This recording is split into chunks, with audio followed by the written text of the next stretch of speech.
और उस समय स्वामी रामदेव जी नए नए आए थे, तो ये लगता था कि योग करोगे तो आप स्वस्थ हो जाओगे। उस समय में हमें गुरुकुल भेजा गया। याद है 7th क्लास में 3 या 4 कंपटीशन बैक टू बैक में हार गया था। योग वाले मेडिकल साइंस को गाली देते, मेडिकल साइंस वाले योग को गाली देते। ऋषि महात्मा जितने लोग थे या जो भी ऐसे थे जो आपके नस नाड़ियों को छू करके बता देते थे या फिर सिर्फ आपकी आंखों में देख के बता देते थे आपको क्या बीमारी होने वाली है या हो गई है। जहाँ मेडिकल साइंस खत्म होती है वहाँ योगिक साइंस की शुरुआत है।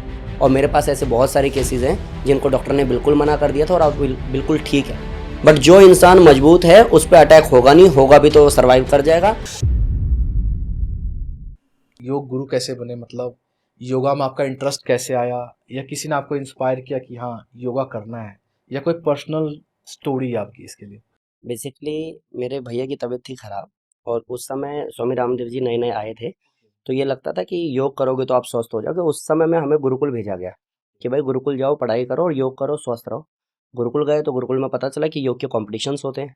कॉम्पिटिशन्स खेलना इसलिए शुरू किया क्योंकि साल में एक ही बार आप अब घर जा सकते हो, मतलब 15 दिन का आपको छुट्टी मिलेगा, उसमें आप घर जा सकते हो। लेकिन जो लोग योग में कंपटीशन खेलते हैं वो हर महीने 2 महीने 3 महीने पे जब कंपटीशन होगा तो बाहर जा सकते हो। तो मेरे को चाहिए था चिड़ियाघर से बाहर निकलूँ किसी भी बहाने, तो बचपना था, योगा ऐसे शुरू किया था। लेकिन मेरे को याद है 7th क्लास में 3 या 4 कंपटीशन बैक टू बैक में हार गया था। तो उस समय में आई डोंट नो आज भी वो बात क्या थी कैसी थी, बस इतना पता था कि मैं जयराम योगा सेंटर खोलूंगा, मैं लोगों को योगा सिखाऊंगा और मैं लोगों को मेडल दिलवाऊंगा। वो पता नहीं क्यों बोला, वो बचपना तो नहीं था, आई थिंक सरस्वती माता बैठी हुई थी। और जब मैंने मास्टर किया योग से, फिर योग फील्ड में आया, तो धीरे धीरे चीज़ें होती चली गई और आज इस स्टेज पे तो मैं हूँ जहाँ sugar, BP, thyroid, cholesterol, eczema, paralysis, psoriasis, tumour, cancer, मैंने सब पे काम किया है। और जिनको डॉक्टर ने बोला है कि आप मर जाओगे अगले 3 महीने में, उसको भी स्वस्थ किया है। एक्चुअली जितनी बीमारियों का आपने नाम बताया है ना, एक्चुअली मैं उतने जानता भी नहीं हूँ, ऑनेस्टली बताऊँ। 2-4 ही जानता, जैसे थायराइड हो गया, बीपी वगैरह बोला, कैंसर है। इसके अलावा तो मैं जानता भी नहीं कि कितनी बीमारियां हैं। और मैं तो, मुझे लग रहा है ये पॉडकास्ट वैसे भी इंटरेस्टिंग होने वाला है, क्योंकि जब इतनी बीमारियों की बात करेंगे तो कहीं मेडिकल वाले हमारे दुश्मन ना बन जाए। नहीं, बिल्कुल नहीं बनेंगे। उसके ऊपर मैं आपको बताऊंगा, ये एक्चुअली डिबेट बहुत तगड़ी वाली है कि योगिक साइंस अच्छा है या मेडिकल साइंस अच्छा है। ओके। मैं दर्शकों को सीधा सीधा बताऊं बिना मक्खन लगाए, तो मेडिकल साइंस इमरजेंसी में सबसे बेस्ट ऑप्शन है और योगिक साइंस अगर क्योर करना है बीमारी को तो सबसे अच्छा ऑप्शन है। कोई लड़ाई है ही नहीं। अगर कोई रोड पे गिर गया, उसका हाथ टूट गया और मैं कहूंगा तू एक काम कर, योगा शुरू कर, ठीक हो जाएगा, नॉनसेंस। बिल्कुल बिल्कुल। आप हॉस्पिटल जाओ भैया, टेस्ट कराओ, अगर आपका एक्सरे खराब आया है तो आप ऑपरेशन कराओ या फिर आप एटलीस्ट प्लास्टर करवाओ, कुछ दिन रेस्ट करो, मेडिसिन खाओ, रिकवर कर जाओगे तो फिर योग शुरू करना, तो परमानेंट ठीक हो जाओगे। Okay. दोनों में फर्क है। योग वाले मेडिकल साइंस को गाली देते, मेडिकल साइंस वाले योग को गाली देते। और एक्चुअली मेडिकल साइंस इमरजेंसी है। किसी को हार्ट अटैक आता है तो भैया उसको पहले हॉस्पिटल ले जाओ, उसका ट्रीटमेंट करवाओ, जब वो ठीक हो जाएगा, घर आ जाएगा, तो उसको योग कराना, इन फ्यूचर उसको वापस से नहीं आएगा। दोनों में फर्क तो एक आम आदमी कैसे डिफरेंशिएट करेगा कि क्या हो तो योग करे और क्या हो तो डॉक्टर के पास? बेसिकली बहुत सिंपल से वर्ड में मैंने बोला, अगर इमरजेंसी है, इमरजेंसी कैसी भी, सर ही फट रहा है, वॉमिट बहुत हो रहा है, लूज मोशन बहुत हो रहा है और कंसिस्टेंसी उसकी ऐसी हो गई पिछले 3-4 घंटे से आप परेशान हो, तो योग करना बेवकूफ़ी है। क्योंकि शरीर इतनी देर, आप सबसे पहले जाओ ट्रीटमेंट लो, हॉस्पिटल जाओ। अब जब वहाँ से रिकवर करके आओगे तो 2-4 दिन मस्त रेस्ट करो। अब जब ठीक हो गए तो अब आप योग करो कि इन फ्यूचर आपको ये सारी दिक्कतें ना आए। कहने का मतलब, अगर इलाज का सॉल्यूशन लॉन्ग टाइम में चाहिए और लॉन्ग टाइम के लिए, मतलब कहने का मतलब खत्म करना है आपको, परमानेंट खत्म करना है, तो योग के थ्रू जाओ आप। अगर इंस्टेंट जरूरत है तो मेडिकल इंस्टेंट लो आप, मेडिकल साइंस में जाओ। और ये फैक्ट है बिल्कुल, मतलब इसके ऊपर कोई डिबेट एक्चुअली नहीं है। बट अभी तो आपको पता ही है कि मतलब अगर मैंने इसको गाली दी तो मैं अच्छा हो गया, उसने मुझे गाली दी तो वो अच्छा हो गया। एक्चुअली सर यही चल भी रहा है। हाँ, तो मैं बहुत क्लियर कट हूँ इन चीज़ों को लेके। मेरा स्टूडेंट भी अगर मेरे को ये कहे ना कि मेरे नी में स्वेलिंग है, तो मैं उसको यही कहता हूँ पहले आप एक्सरे करा लो। अगर रिपोर्ट में कुछ नहीं आता है तो मैं ठीक कर दूंगा, अगर कुछ आता है तो ट्रीटमेंट ले लो, ट्रीटमेंट के बाद फिर मैं आगे का काम कर लूँगा। बहुत सिंपल है, इसमें बहुत उधेड़ बुन है नहीं एक्चुअली, अगर आप सही से समझोगे तो। योगिक साइंस की अपनी वैल्यू है, मेडिकल साइंस की अपनी वैल्यू है।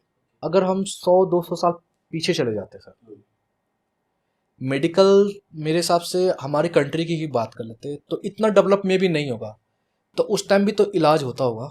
या कह लो हम 200-300 साल और पीछे चले जाते, तो क्या लगता है उस टाइम कैसे हम लोग मतलब फिट रहते थे? हमारे ना सप्त ऋषि थे, ठीक है, चरक थे, सुश्रुत थे, पतंजलि थे, सबका अपना डिपार्टमेंट बटा हुआ था। और हम लोग जो हमारे ग्रंथ में शास्त्र में देखते हैं पढ़ते हैं तो हमें पता चलता है जी गणेश जी का गला काटने के बाद में सर्जरी की गई और दूसरा गला जोड़ दिया गया। बिल्कुल बिल्कुल। हम लोग उसको मजाक समझते हैं और मजाक इस तरीके से हम समझते हैं कि अगर कोई कहता है कि यहाँ पे नारायण बोल करके गायब हुए और वहां पहुंच गए तो हम कहते हैं बेवकूफ़ी है भाई, ये ड्रामा क्यों दिखा रहे हो। बिल्कुल बिल्कुल। लेकिन अब जो हम लोग देख रहे हैं लाइक वीडियो कॉल पे अपनी फैमिली को देख रहे हैं बिल्कुल तो वो तो हो गया। अब माइक्रो मिनी टाइप करके ऐसी चीजें होने वाली हैं बहुत जल्दी जिस पे काम चल भी रहा है। आप गूगल करोगे आपको पता चलेगा कि इंसान यहाँ से वहां पहुंच जाएगा तो कोई बड़ी बात नहीं है। मतलब पहले अगर मेरे को यहाँ से बिहार जाना है ना तो मेरे को चाहिए था कि मेरे को अच्छा खासा टाइम चाहिए। बिल्कुल। उसके बाद में फिर ये लाइक ट्रेन आ गई और सारी चीज़ें हो गई। लेकिन आज फ्लाइट है ना, इंसान 2 घंटे में पहुंच जाता है। तो टाइम पीरियड बहुत कम हो गया। तो जब हम हंस रहे हैं उस समय में और आज में बहुत फ़र्क है। सेम मेडिकल साइंस आप कहोगे तो मैं कहूँगा ऋषि सुश्रुत जो थे या ऋषि महात्मा जितने लोग थे या जो भी ऐसे थे जो आपके नस नाड़ियों को छू करके बता देते थे या फिर सिर्फ आपकी आंखों में देख के बता देते थे आपको क्या बीमारी होने वाली है या हो गई है, तो उसका ट्रीटमेंट वो तुरंत करते थे। अब एक सिंपल सी बात मैं कहूँ, इनको लक्ष्मण जी को बाण लगा, बोल दिया गया जी संजीवनी आप लेकर के आइए, ये ठीक हो जाएंगे और सूर्यास्त से पहले आ जाइएगा। बिल्कुल। तो वो गए लेकर के आए और वो ठीक भी हो गए। लेकिन आज की डेट में मेडिकल साइंस आज भी उतना डेवलप नहीं है कि किसी मरते हुए को जड़ से निकाल करके और एकदम गारंटी के साथ साइन करके आपको पकड़ा दे। बिल्कुल। लास्ट में वो यही कहता है जी आप साइन कर दो, अगर इसको कुछ हो जाएगा तो हम कुछ नहीं कर सकते। एक्चुअली मुझे ना इस वर्ड से ना एक्चुअली मेरे साथ जो घटना घटी मैं थोड़ा सा चाहता हूँ उस पर डिस्कस कर लेते हैं। हुआ क्या था, मतलब जब मेरी वाइफ प्रेग्नेंट थी ना तो डॉक्टर ने मुझे बोला कि इनका ना ऑपरेशन करना पड़ेगा अभी, अदरवाइज रिस्पॉन्सिबिलिटी आपकी है। मैंने उनसे पूछा आपकी रिस्पॉन्सिबिलिटी कब थी, पहले तो ये बता दो मुझे। अगर बच्चे को कुछ भी होता है अल्टीमेटली हमारी ही रिस्पॉन्सिबिलिटी हर चीज़ में, क्योंकि आप थोड़े ना कुछ कर लोगे या आप खो दोगे अपना या कुछ पालोगे अपना, आपके लिए तो जस्ट एक ऑपरेशन है। तो मुझे ना एक चीज़ यही फीडबैक लगता है जब ये बोलता है ना कोई कि रिस्पॉन्सिबिलिटी हमारी नहीं है, तो वहाँ पर ना मेरा क्वेश्चन मार्क हमेशा रहता है कि रिस्पॉन्सिबिलिटी सच में आपके लिए है, फैमिली की ही है। अल्टीमेटली डिसीजन तो आप हमारे ऊपर ही छोड़ रहे हो ना। खैर कोई नहीं, अब बात करते हैं। अब जब रामायण पे चले गए हो आप तो मैं थोड़ा सा महाभारत की बात करना चाहता हूँ। महाभारत में एक बर्बरीक जी थे, उन्होंने बोला था कि मैं ना एक धनुष चलाऊंगा तो सबको सेव करूंगा, सेकंड धनुष चलाऊंगा मैं सबको टारगेट कर दूंगा किस किस को मारना है, प्रोटेक्ट करने के लिए भी हो गया। अब जब कहते हैं ना लोग कि पुरानी वाली चीज़ों को मानते नहीं, तो मुझे जो इंस्पिरेशन मिला वहाँ से, आप एपीजे अब्दुल कलाम सर ने इस पर रिसर्च भी किया था। जो हमारा मिसाइल है ब्रह्मोस, उसके बारे में उन्होंने बताया था कि ऐसे ऐसे चीज़ें हो सकती है, लेकिन दुनिया नहीं मानती है। आज मानती है उसको। वो क्या बोलते हैं, अगर मैं नाम याद करूँ तो, जैसे आपने किसी पे मिसाइल छोड़ा, उधर से डिफेंस सिस्टम स्टार्ट हो गया, एक्टिव हो गया, और वो आपस में टकराते थे। तो कई लोग मजाक करते थे ना, जैसे अर्जुन ने तीर मारा, हाँ, करण ने मारा, टकराया, ऐसा सिस्टम नहीं है। लेकिन आज दुनिया मान रही है। अभी कुछ टाइम पहले की मैं बात करूँ ना, इसमें ज़्यादा अंदर ना जा करके मैं नॉर्मली बात करूँ, तो जब मैं लोगों को ये बोल रहा था ना कि देखो जब आप ओम चेंटिंग करते हो, जब आप गायत्री मंत्र करते हो, जब आप अनुलोम विलोम करते हो, तो एक एनर्जी, एक ओरा क्रिएट होता है। तो लिटरली कुछ लोग, जो लोग इन सारी चीज़ों को नहीं मानते हैं, भाई कहाँ है वो ओरा, बताइए कहाँ है वो ओरा। मैं आज उन लोगों को कह दूँ इस पॉडकास्ट के माध्यम से कि भाई साहब जब वाईफाई में आप पासवर्ड डालते हो ना तो आप यूज़ कर पाते हो, लेकिन दिखता तो कहीं नहीं है। अब यही पासवर्ड आपके पास है और मेरे पास नहीं है, आप यूज़ कर पा रहे हो, मैं नहीं कर पा रहा हूँ। तो पहले अगर मेरे को प्राणायाम करना है, मेरे को उस ओरा को फील करना है, तो एटलीस्ट मैं आँख बंद करके अपनी प्योरिटी तो दिखाऊं, ईमानदारी तो दिखाऊं। और जब आप दिखाओगे नहीं आपको मिलेगा नहीं। और कोरोना कौन सा खटखटा करके आया था, बोल करके आया था कि भाई मैं तेरे शरीर में घुसने वाला हूँ, कुछ भी ऐसी। अब वो सारी चीज़ें जो, अगर हम कहें सीता माता का जब हरण हुआ तो वो पुष्पक विमान लेके आए, उस समय कहते थे ऐसा तो कुछ उड़ ही नहीं सकता, बिल्कुल बिल्कुल, हवाई जहाज उड़ रहा है, बिल्कुल एरोप्लेन उड़ रहा है, दुनिया भर की चीज़ें हो रही हैं। जिन चीज़ों पे हम लोग हंसे थे वो सारी हमारी संस्कृति ने हमें दिखाई है और आज भी कर रही है। इवन मैं आपको बहुत बड़ा कमिटमेंट बोलूँ तो जहाँ मेडिकल साइंस ख़त्म होती है वहाँ योगिक साइंस की शुरुआत है। और मेरे पास ऐसे बहुत सारे केसेस हैं जिनको डॉक्टर ने बिल्कुल मना कर दिया था और अब बिल्कुल ठीक है। ये पावर है हमारी संस्कृति की, हमारे सनातन की, हमारे पूर्वजों के दिए हुए ज्ञान की। और अगर इसको कोई मजाक में लेता है तो मैं हमेशा बोलता हूँ, मेरे को लोग बोलते हैं कि सर योग से अगर इतना ही ठीक हो रहा है तो एम्स के बाहर भीड़ क्यों है। बिल्कुल बिल्कुल, अगर वो इंसान बैठ के 5 मिनट ओम नमः शिवाय या ओम चेंटिंग कर ले तो सीरियसली वो ठीक हो जाए, बट उसको करना नहीं है ना, ट्रस्ट नहीं है। और ट्रस्ट तो आप अपने माँ बाप पे नहीं करोगे तो आपको लगेगा आप पड़ोसी से हो। बिल्कुल बिल्कुल बिल्कुल फैक्ट सही है। बात है। तो आपको एटलीस्ट पहले ट्रस्ट करना पड़ेगा। इवन मैं अगर आपका छोटा भाई हूँ, मैं आपके घर में ही रह रहा हूँ, आपके साथ ही सो रहा हूँ, तो मेरे को चाहिए कि आपके ऊपर मैं ट्रस्ट करूँ। बिल्कुल अगर मुझे डाउट हो गया कि आप मेरा एनकाउंटर करवा सकते हो तो मैं एक दिन भी उस घर में टिक नहीं सकता। बिल्कुल तो सब कुछ तो ट्रस्ट पे चल रहा है। और योग आपसे प्योरिटी मांगता है। अगर आप दे सकते हो तो योग आपको नेचर से जोड़ करके आपको स्वस्थ करने की ताकत रखता है, और वो मैंने किया है। मैं बहुत सारे रिजल्ट्स आपको दिखाऊंगा तो आपको पता चलेगा। एवरेज टाइम क्या देना चाहिए सर, अगर योग करना है किसी को तो एक एवरेज डेली टाइम क्या देना चाहिए? वैसे मैंने बहुत सारी वीडियोस देखी हैं, बहुत सारे लोगों को सुना है, उन लोगों को भी सुना है जो योग में टॉप पे बैठे हैं। वो कहते हैं आप 10 मिनट भी करोगे तो पर्याप्त है। भाई मैं सीधी सी बात कह रहा हूँ, अगर 1 घंटा आपके पास अपने लिए नहीं है तो अक्षय कुमार वाली लाइन, अगर 1 घंटा आप अपने आप को नहीं दे सकते, आप एक चीज, एक जवाब दीजिएगा मेरे को।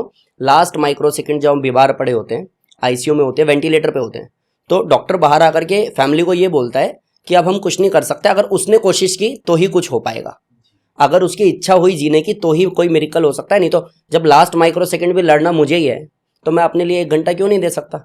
और अगर मैं नहीं दे सकता हूं तो भाई, क्योंकि ऐसे मैं बहुत लोगों को जानता हूं जिन लोगों ने बहुत पैसा कमाया है, बहुत नाम कमाया, और बाद में वो बीमार हो गए तो फैमिली बोलती है बगल वाली चारपाई पे इसको लिटा दे और गेट कर दे बंद, अतिथि आने वाले हैं, बदबू आ रही है। तो जब तुम्हें पता है लास्ट माइक्रो सेकंड खुद ही लड़ना है, खुद ही सर्वाइव करना है, तो खुद के लिए 1 घंटा निकाल लो। और नहीं निकाल सकते, मेरे को योग में मैं कहूँ तो लगभग 18 साल हो गए। ओके।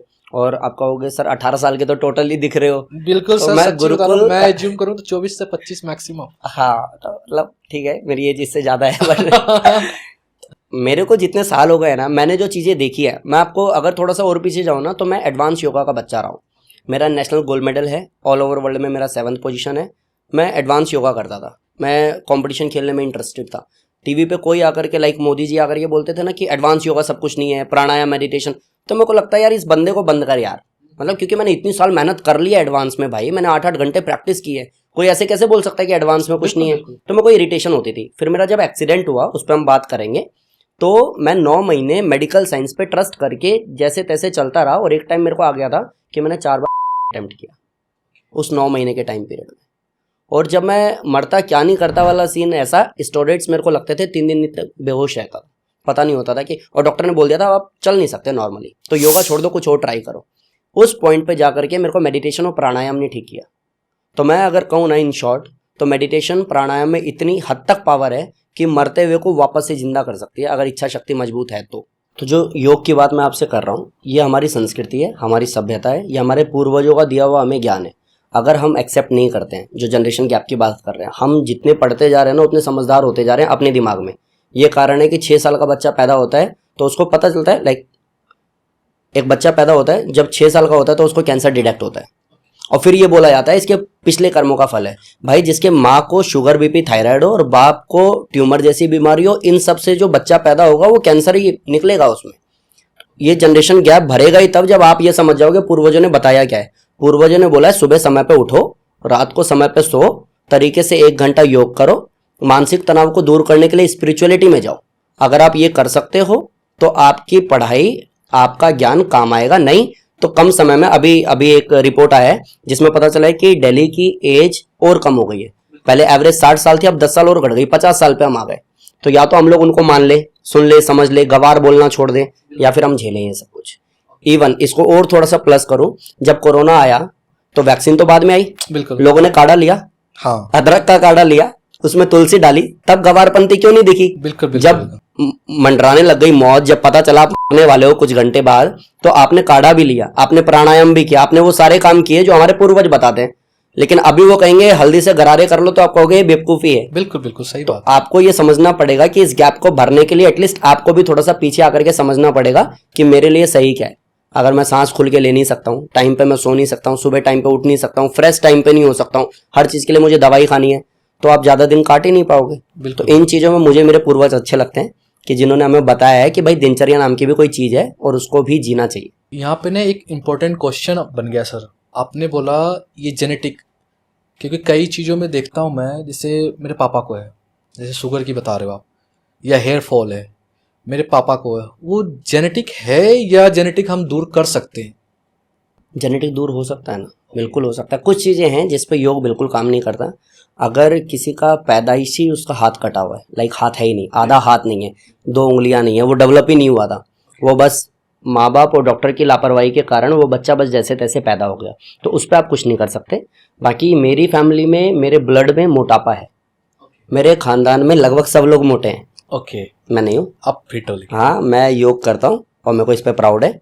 और ऐसे बहुत सारे लोगों को जानता हूँ जिनमें जेनेटिक था बाल का उड़ना, जेनेटिक था शुगर, जेनेटिक था और बहुत कुछ, आज वो बिल्कुल ठीक है, मजबूत है। ओके, ये जेनेटिक का मैंने इसलिए क्वेश्चन किया रेस, क्योंकि ना मुझे ना 5-6 महीने पहले खांसी हुई थी। वो खांसी 2-3 महीने तक चली। क्या होता था, कंटिन्यूसली खांसता था मैं। तो डॉक्टर ने मुझसे ये क्वेश्चन पूछा कि आपकी किसी फैमिली में टीबी था क्या पहले, या है क्या। मुझे वो चीज़ एक्चुअली समझ में नहीं आया कि ये क्वेश्चन क्यों किया गया मुझसे। नहीं, ये तो चलेगा ही सर। देखो, अगर पीछे कुछ ऐसा है तो चांसेस आप पे अटैक होने के ज़्यादा होते हैं, और वो भी तब जब आप सो कॉल्ड बहुत बिजी हो अपनी लाइफ में, अपने ऊपर टाइम नहीं दे सकते हो, तो ऐसा कुछ पुराना उखड़ करके आ सकता है, वो कोई बड़ी बात नहीं। बहुत सारी ऐसी बीमारियां हैं जो हमें फैमिली से मिल जाती है, लेकिन अगर आप योग पे थोड़ा सा भी ट्रस्ट करते हो, उसके हिसाब से चलते हो, तो एक टाइम आएगा कि शरीर को आप इतना मजबूत बना पाओगे नेचुरली, कि आपको नेचर इतना सपोर्ट करेगा कि उस बीमारी से लड़ भी पाओगे, उसको हरा भी पाओगे। मैं ये नहीं कहूँगा कि जेनेटिक कुछ होता ही नहीं, होता है, आता है, पीढ़ी दर पीढ़ी आता है। अगर आपको नहीं होगा तो आपके बच्चे को होगा, अगर आपके बच्चे को नहीं होगा तो तीसरी जनरेशन में जा करके होगा, लेकिन होगा।